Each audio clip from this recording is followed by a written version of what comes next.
En fait, donc on était chez Jérémy et puis on avait envie de faire un film d'horreur en fait. Donc on a trouvé ça, il y avait un masque. Le masque un masque de Père Noël.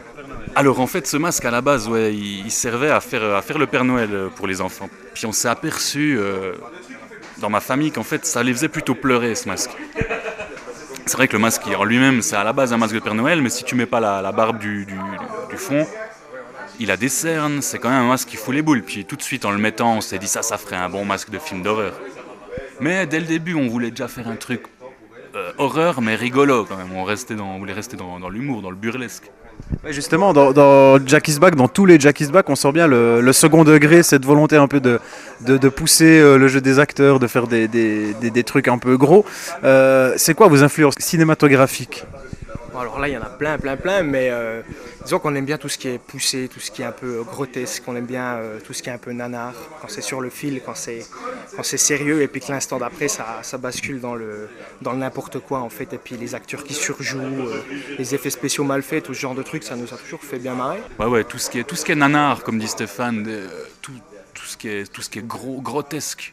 Dès que c'est grotesque, bon après on aime bien aussi revenir un peu à un équilibre et puis un peu allier le grotesque et puis le très sérieux.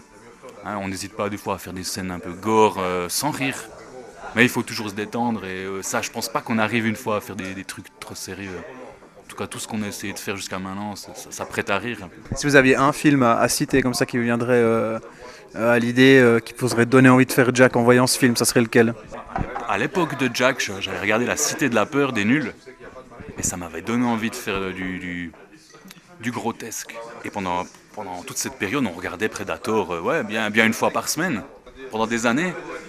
Alors, je peux te dire que ce film, il m'a marqué. Ouais. Ah ben, ça se sent.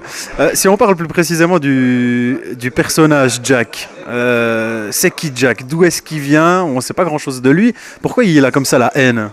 Et ben c'est ça qui est intéressant, c'est qu'on ne sait pas justement, puis on n'a surtout pas envie d'expliquer d'où il vient, parce qu'aujourd'hui les films ils ont tendance à expliquer beaucoup trop de choses, et puis ce qui n'était pas le cas des films plus vieux, et puis c'est ça qui fait c'est ça qui participe à la fascination en fait, au mystère, au charme du truc. Dès le moment où on explique, et ben, ça devient clinique, ça devient froid, et puis c'est plus fascinant en fait.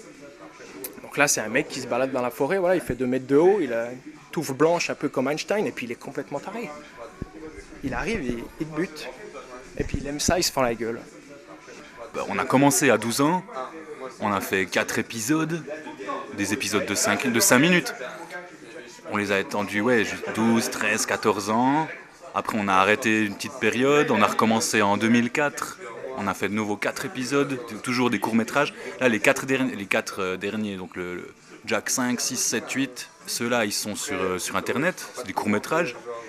Et puis là, cette fois-ci, on s'est dit, bon maintenant, on s'est assez fait les dents avec des tout courts métrages.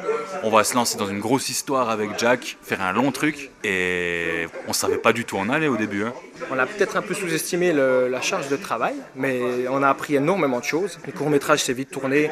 En plus, on les faisait à l'arrache, il y avait beaucoup d'impro. Et puis, c'était monté très rapidement. Ouais, parce qu'il faut dire que c'est une production qui est 100% amateur. Hein. Vous n'êtes pas de...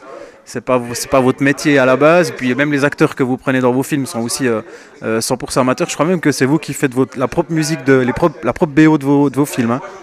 Exactement, oui. Donc ça nous arrive d'utiliser des chansons qu'on note évidemment, en tout cas dans ce film-là, au générique de fin. Hein.